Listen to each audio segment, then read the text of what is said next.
ಇನ್ನು ಧರ್ಮಸ್ಥಳದಲ್ಲಿ ಎಸ್ಐಟಿ ತನಿಖೆಯಲ್ಲಿ ಏನೂ ಕೂಡ ಸಿಕ್ಕಿಲ್ಲ.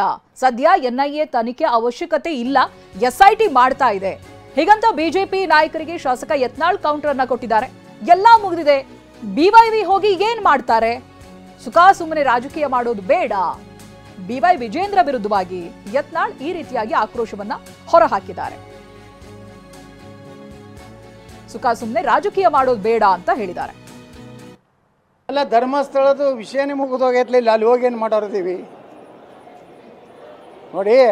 ಅದಕ್ಕೇನೂ ಪರಿಹಾರ ಸಿಕ್ಕಿರಲಿಲ್ಲ ಅಂದರೆ ಎನ್ಐಎದವರು ಈಗ ಅದನ್ನು ಹೆಚ್ಚು ಕಡಿಮೆ ಆ ತನಿಖೆ ಮುಗಿದೋಗಿದೆ ಅಂದರೆ ಅಲ್ಲಿ ಏನೂ ಸಿಕ್ಕಿಲ್ಲ.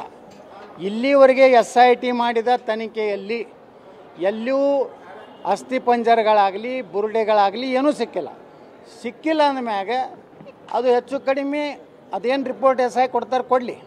ಇನ್ನು SITದು ಬಗ್ಗೆನೂ ಕುತೂಹಲ ಐತಿ ಜನರಲ್ಲಿ, ಅವ್ರು ಏನೇನು ವರದಿ ಕೊಡ್ತಾರೆ, ಅದರಲ್ಲಿ ಏನಿದೆ ಅದು ಆದಮ್ಯಾಗ ನಾವು ಚರ್ಚೆ ಮಾಡೋಣ. ಈಗಂತರೂ ಅದು ಕ್ಲೋಸ್ ಚಾಪ್ಟರ್.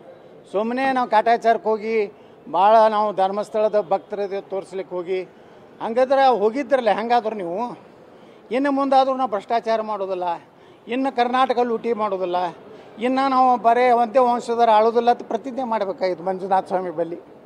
ಬೇಡಪ್ಪ ಸಾಕು, ನಮ್ಮ ಅಪ್ಪ 4 ಸಲ ಮುಖ್ಯಮಂತ್ರಿ ಆಗ್ಯಾನ, ನನಗೂ ರಾಜ್ಯಾಧ್ಯಕ್ಷ ಕೊಟ್ಟಾರ, ಸಾವಿರಾರು ಕೋಟಿ ರೂಪಾಯಿ ಲೂಟಿ ಮಾಡಿದ್ದೀವಿ. ಇದು ಮಂಜುನಾಥೇಶ್ವರ BJPಯ ಸಾಮಾನ್ಯ ಕಾರ್ಯಕರ್ತರಿಗೆ ರಾಜ್ಯ ಮುಖ್ಯಮಂತ್ರಿ ಆಗುವಂಥ ಅವಕಾಶ ಕೊಡು, ರಾಜ್ಯಾಧ್ಯಕ್ಷರಾಗುವಂಥ ಅವಕಾಶ ಕೊಡು, ನಮ್ಮ 3-4 ತಲೆ ತಿನ್ನೋಷ್ಟು ನಾವು ಮಾಡ್ಕೊಂಡಿದ್ದೀವಿ, ನಿನ್ನ ಆಶೀರ್ವಾದದಿಂದ ಹೇಳಿ ಮುಗಿಸ್ಬೇಕಾಗಿತ್ತು. ಬಿಟ್ಟು ಮತ್ತೆ 2ನೇ ಹಂತದ ಲೂಟಿ ಪ್ರಕರಣ ಮಾಡ್ಬೇಕತ್ತಾರೆ ಅಷ್ಟೇ.